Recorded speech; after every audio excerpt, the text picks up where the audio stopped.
Hi guys, the REINZ New Zealand property report came out today. Now I've put a link to the whole report in the description, and what it does, it takes an in-depth look at both a national and a regional level. So if you are interested in the New Zealand property market, it's a great source for reliable data. So first of all, I will just start by reading through the press release. It says property market steady overall, but regional activity gained pace. The Real Estate Institute of New Zealand, REINZ, published figures for June which showed a relatively stable market. Although there had been increases in the number of sales compared to June 2024, the median price for New Zealand remained unchanged and listings across the country also declined. The median price for New Zealand was steady year on year at $770,000. Excluding Auckland, the median price increased by 1.7% year on year to reach $691,500. Auckland experienced a further decline year on year, decreasing by 3.4% to $990,000.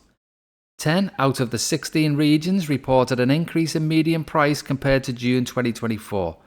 The most significant increase was seen on the West Coast, up 35.5%. From $310,000 to $420,000. Southland reached a record high in its median price, reaching $502,500. The first record median price in any region since January. We're seeing a market that is steady on the surface but with some movement underneath at a regional level. The unchanged national median price suggests stability.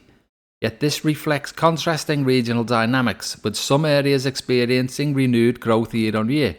REINZ Chief Executive Lizzie Riley says.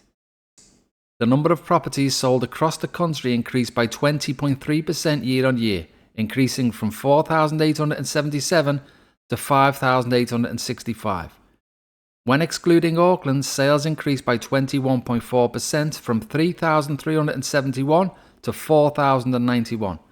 Looking to the regions, the highest year-on-year increase was recorded in Gisborne, which saw a 70% increase from 20 to 34 sales. Other regions with notable sales increase included Southland plus 34.9%, Bay of Plenty plus 33.3%, and Marlborough plus 32.7%. June is typically a quieter month for real estate, and while a seasonal slowdown was expected, sales came in slightly below typical early winter levels. Nationally, seasonally adjusted sales fell by around 5%, suggesting some caution in the market, but compared to this time last year, sales remained significantly stronger overall, says Riley. Looking at properties coming to market, New Zealand saw a 2.5% decline in listings compared to June 2024, totaling 7,612 listings. Excluding Auckland, there was also a decrease in listings, down 3.3% to 4,700. Inventory levels across the country, however, continue to rise, increasing by 2% year on year to 32,384 properties available for sale. Nationally, there were 676 auction sales reported in June 2025, representing 11.5% of all sales. For New Zealand, excluding Auckland, there were 315 auction sales, which were 7.7% of all sales. The median number of days to sell for New Zealand increased by 3 days to 50 days. Excluding Auckland, it rose by 4 days to reach a median of 50 days as well. While properties are still selling, the increase in median days to sell indicates that buyers are taking a more considered approach. This shift probably reflects a broader sense of caution, with many buyers feeling that they have the time to explore their options, especially with the amount of choice they have, adds Riley. Most vendors are entering the market with realistic price expectations and a willingness to adapt to current conditions, especially those motivated to sell. However, many are receiving offers below their anticipated value, prompting some to delay listing or relisting until spring or summer, when market activity may show signs of improvement. The House Price Index HPI for New Zealand is currently at 3,580, showing a year-on-year increase of 0.3%, and a decrease of 0.8% compared to May 2025. Over the past 5 years, the average annual growth rate of New Zealand's HPI has been 3.9%. Okay, so I'll just have a look at a couple of things in this commentary. Here it says inventory levels are at 32,384 properties available for sale. So what I'll do, I'll pull up the latest Trade Me data. And that says there is 42,826 properties for sale. Now, property type covers all of these: apartment, house, lifestyle, bare land, lifestyle dwelling, section, townhouse and unit. Now, perhaps they haven't included sections or lifestyle bare land in their calculation, I'm not sure. But I think it's fair to say in New Zealand there's so many people who are buying a section or just a bit of bare land and putting a caravan on it or putting a mobile home on it that they should be regarded as property, because people are just finding anywhere to find any sort of shelter. That's what's happening in New Zealand. And that's what happens because prices are too high. Let's look at this part here where it says the number of properties sold across the country increased. And it says the highest year-on-year increase was recorded in Gisborne, which saw a 70% increase. You think, wow, which is from 20 to 34 sales. Okay, maybe not that good, eh? Listen, we know positive spins are positive spins, and we know that that's what the real estate industry is all about. But I do believe that the REINZ is actually less guilty than all of the others. So come September, October, it sure is looking like there's going to be a lot of listings coming back on. A lot of listings this year. So you can imagine that's going to go out further now. You never know, there might be a load of buyers come from some place and just start buying everything up. But if we look at the latest immigration report, that shows there's 14,800 people. So even if all of them buy a house, they're not clearing that backlog and they won't be buying a house because most of them go into rentals. So you can see that there might be some sort of issue coming down the line. Maybe not. Maybe they're going to drop interest rates to 0% again and they're going to pump the whole market up. I don't know. Another thing I'd like to look at is here where it says most vendors are entering the market with realistic price expectations and a willingness to adapt to current conditions, especially those motivated to sell. However, many are receiving offers below their anticipated value. Go away. Prompting some to delay listing or relisting until spring or summer, when market activity may show signs of improvement. Now, I don't know, I'm going to be monitoring it, but it looks like there might be quite a few listings coming back on the market soon, because there's a lot of people who couldn't sell, put them onto the rental market, and now they can't rent them. Now, a lot of these have got mortgages on, so they need the mortgage paying. Either they get renters or they have to sell. Eventually, something's going to give. But when? Who knows? So one thing the real estate market doesn't like is the number of days to sell going up.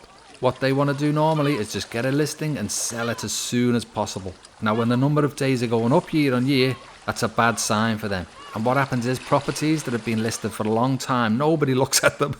Most people filter by latest listings on the likes of Trade Me.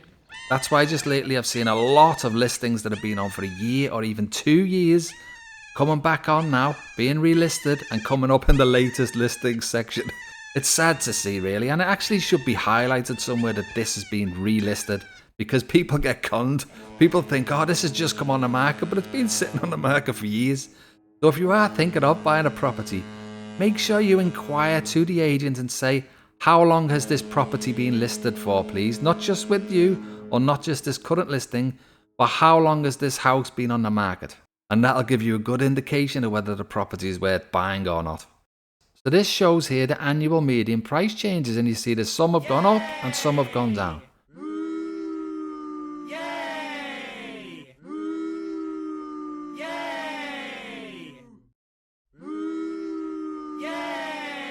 And then if we look at this shows the changes from peak. So you'll see there from the peak in 2021, New Zealand house prices have gone down 16.3% overall.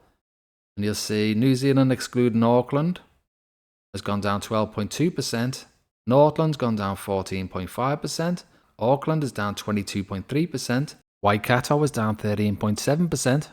Bay of Plenty is down 15.3%.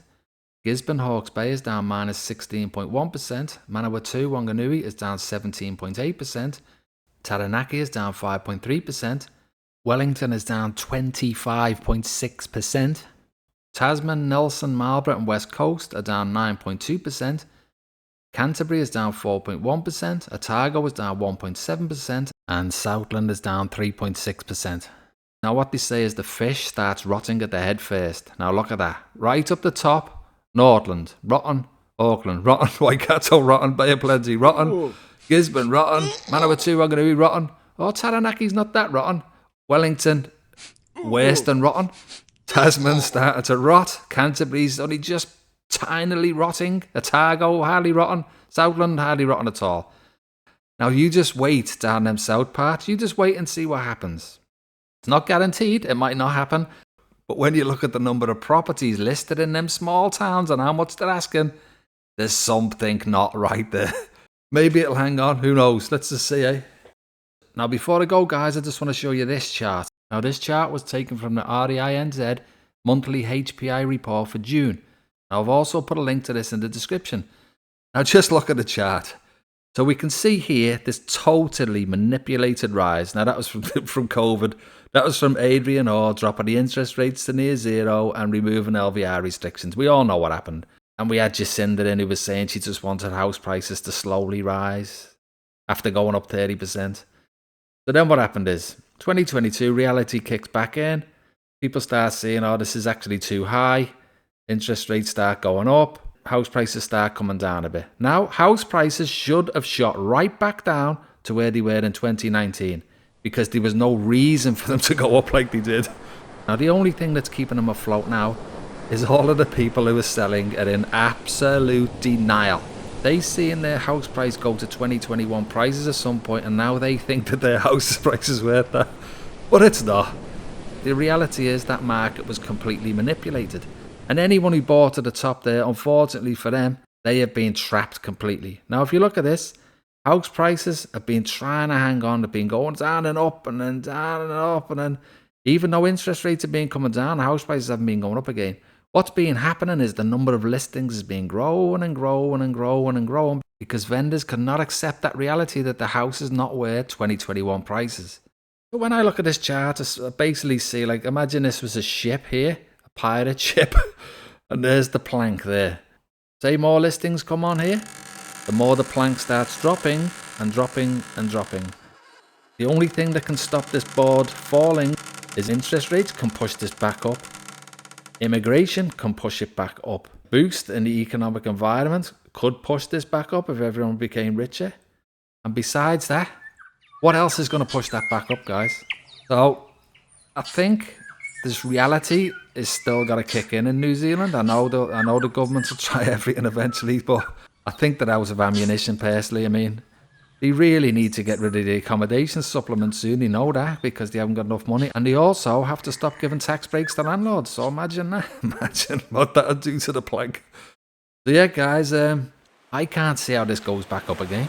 I mean, we can see there it's hanging on for dear life. How much longer it can hang there without actually collapsing? Who knows? It should be collapsing now. The only reason why it's not collapsing is because complete refusal to accept reality on the vendor's case. Maybe some agents out there will be able to convince them that they're living in la la land. Who knows? Who knows what's going to happen? You never know, like I say. House prices could go to the moon again because of what the government does. Because the governments are insane, we all know that. And all governments want house prices to go to the moon. Even though it's wrecking the whole society. And making thousands of Kiwis leave. That doesn't matter. Just keep the Ponzi alive. But this Ponzi, for the first time ever of what I'm seeing, is in serious trouble. Yeah, guys, as the number of listings start piling on in September and October, and the number of listings starts increasing, if there's not more people out there jumping on board trying to buy them, it's going to put downward pressure on prices, but we'll have to see where this thing goes. Who knows? But we'll see. And if you want to be kept informed, please like and subscribe, and I'll see you all in the next one. Cheers for that.